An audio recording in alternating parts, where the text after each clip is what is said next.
Hiya. Hi, welcome back. I'm really glad that you've come to see me today. Thanks if you came and you've seen any of my previous videos, thank you. My name is Vikki. It's my 50 plus life that I'm talking about, the adventures that I'm going on and the things that are going to happen, and it's great to have you along the way. So welcome, we are 1 week into my journey. You might be watching this in a different order, but if you are watching me in chronological order, this is week 1 completed. I'm going to be posting every week, and I've got some little celebrations. This is my YouTube journey. I've got my first subscriber and I can't tell you how happy I was. I'm going to see if I can drop some B-roll in it.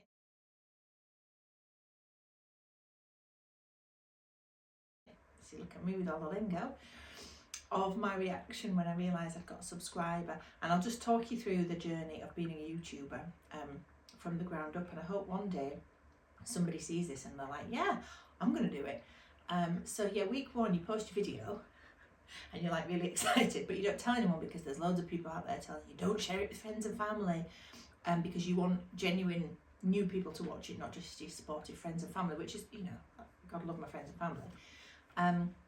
Anyway, you put it on and you refresh and then after about 3 days you think, I'm not going to press refresh anymore because this is just not going to happen. Anyway, I'm now up to 1 week in, I'm up to 9 views.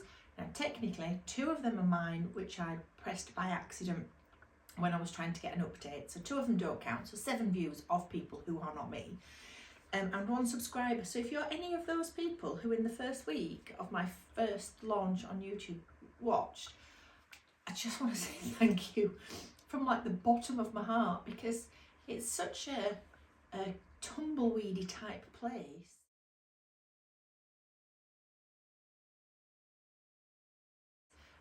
When you first start, you don't really know what to do or what's happening. But anyway, 1 subscriber, I'm absolutely made up by that. Things I've learned on YouTube this week. I've learned how to make a thumbnail. Easier than I thought. Didn't really understand the importance. Thumbnail is basically like a magazine cover or a book cover to make somebody pick it up and read it. So, you know, to pick someone up and click on my video. So yeah, making thumbnails, apparently they're really important. Who knew? And also I've bought myself a tripod. You don't know, but you sat on it at the moment. Because last week, I'm going to be honest, and I wish I'd taken a picture, I had got my phone sellotaped to the column of my upright vac, which was a bit precariously balanced then on the back of a chair. So this week you're on a proper tripod, and it doubles up as a selfie stick, so I'm going to take you out and about at some point. For those of you who don't know, I live in Yorkshire, I live in a beautiful part of the world, so I'm going to take you out and about and show you this God's own country, as they call it.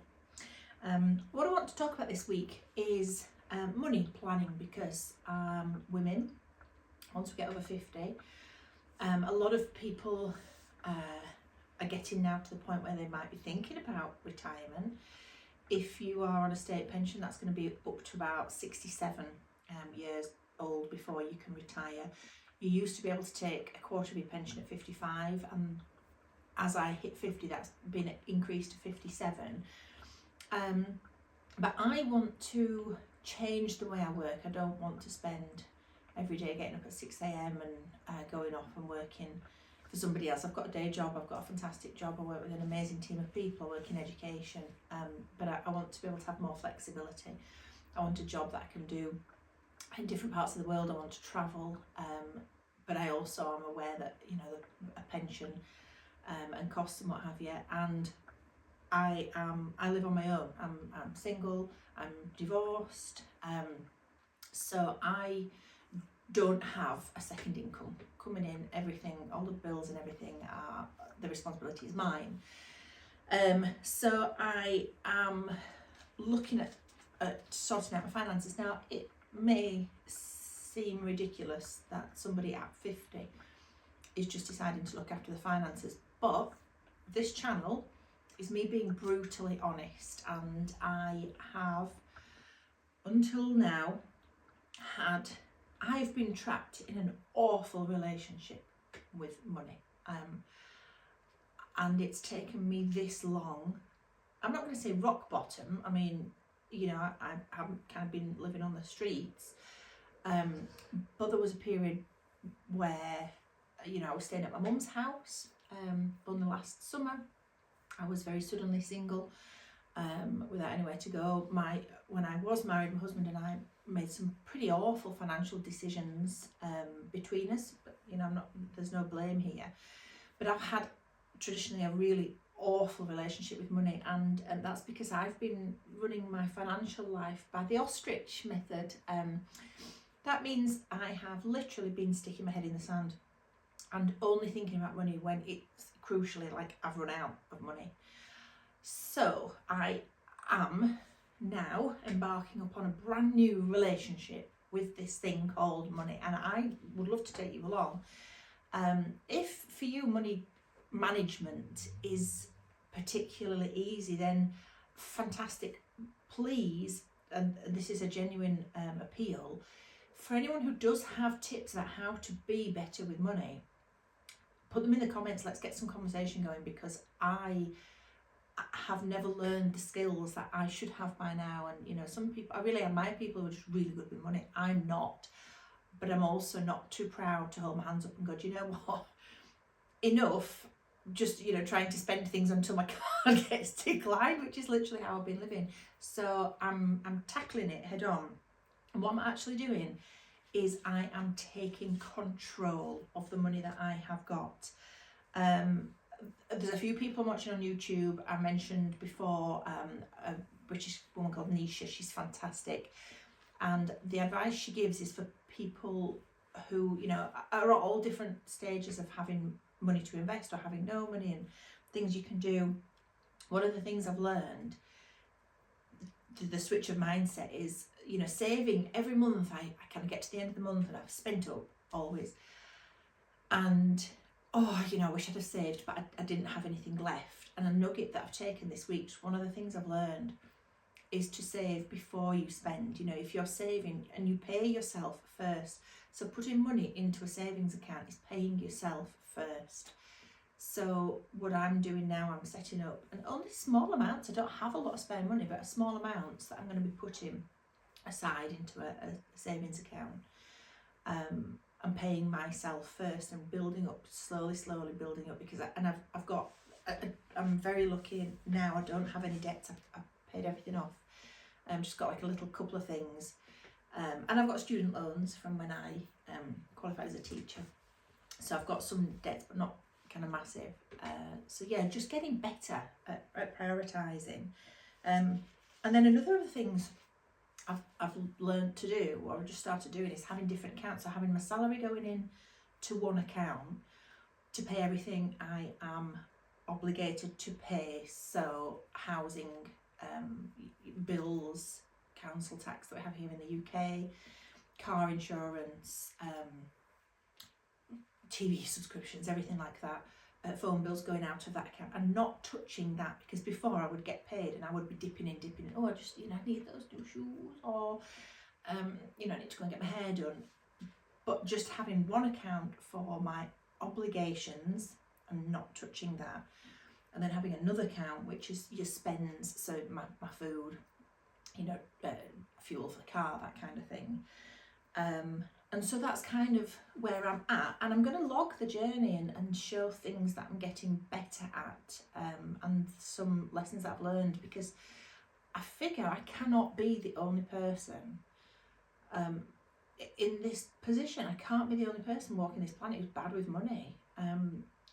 But like any relationship, at some point, if you're in a really unhappy relationship, you're going to stand up and leave. So my bad relationship with money is gone.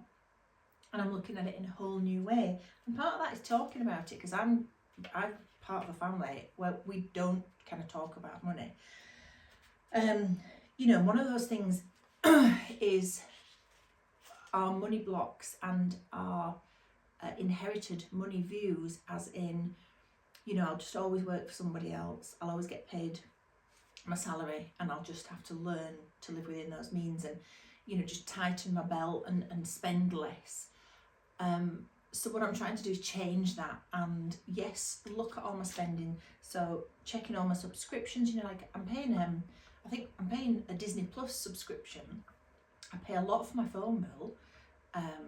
But my network provider is Vodafone, and they're messaging me saying that I can have Disney Plus for free with them. So instead of just going on and clicking it and filling in a form or whatever I've got to do, I'm paying my subscription. I could be getting it free.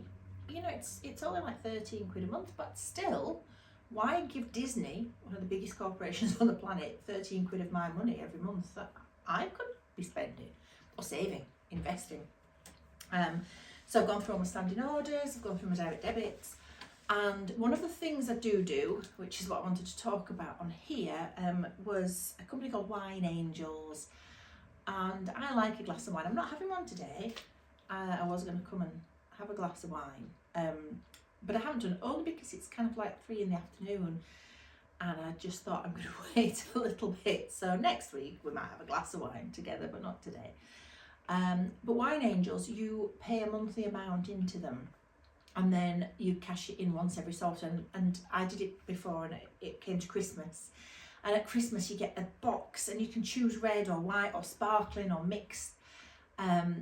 And you can get some really lovely wines. But what I love about them is, rather than, you know, just going to the supermarket and getting something kind of cheap and cheerful, with Wine Angels, more money goes to the wine producer, and you get to see who they are, and they're smaller companies.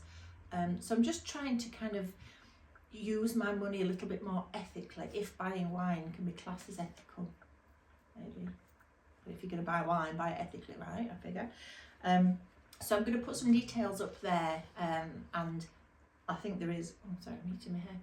I think there is a little referral code, so I'm going to put that in for you, and if you choose to join, then I think I get a voucher, and I think you get a voucher as well. So, you know, let's share the wealth, and then every time you recommend it to someone, then you get a voucher as well. So I just figure, you know, let's share anything that we can. So yeah, my focus is, I'm looking at my costs. I'm going to try and lower my costs where I can, and I'm going to look at other income streams, because I've got some really, really good news. Is this week I have qualified. About a year ago I started doing a qualification to become an RTT therapist. That's rapid transformational therapy, and I've studied with an amazing woman called Marissa Peer. I'm going to talk about her more next week. Next week I'm looking at inspirational women and our pursuit of happiness. I don't know about you, but a lot of us have spent a lot of time looking after kids, husbands, wives, whomever you are sharing your life with, and we just naturally are caregivers. And I think when you hit 50, you're kind of getting a little bit of yourself back. And what are we doing for happiness? And here's a question I'm just going to drop in, and we're going to look at this next week. But what do you do that makes you happy? Now, don't get me wrong. If I go and buy a new pair of shoes, does it make me happy? Yeah, a little bit. But what do you do? What do you pursue to actually make you happy? So that's what next week's going to be looking at. And because I am now qualified, so I'm a qualified NLP coach as well. So I'm going to be looking more into having that as pushing that as my career, just as an extra income stream, really, because, you know, I genuinely want to have a job where I'm helping people and, you know, being rewarded for it. So thank you ever so much for joining me again this week. I'm really looking forward to this journey that I'm on, that we're on. Please like the video and subscribe. That would just mean such a lot to me. My goal is to get a channel that is eventually monetized. That would be amazing. But my bigger goal is just to build something that I'm proud of, and something that brings women over 50. I mean, anyone's welcome. I don't care who you are, come along. But my primary focus is, you know, women over 50 who are coming to a bit of a block, not a stumbling block even, but just a path change in life where you think, do you know what, this isn't working for me, be it your relationship with your partner, your housing situation, the country you live in, your income, expenditure. If something is just not working, By the time you're 50, you should not be putting up with something that is not working for you anymore. So that's what this is for, a community of women who are going to help each other, support each other, guide each other. I'm not the expert, I don't have the answers.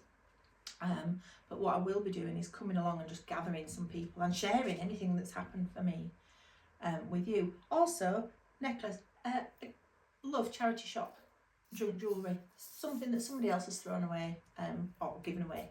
So this is from the British Heart Foundation in Barnsley that I've got on today. Barnsley is where I work for my day job. So I just thought I'd show that, and every week I'm going to be showing some piece of massive costume jewellery because I absolutely adore it, because life's too short not to have something gorgeous wrapped around your neck. That's it. So I will see you next week, next time, next video, wherever you're watching this, whilst we pursue our happiness. And I wish you all the very best. Take care, have an amazing week. See you later.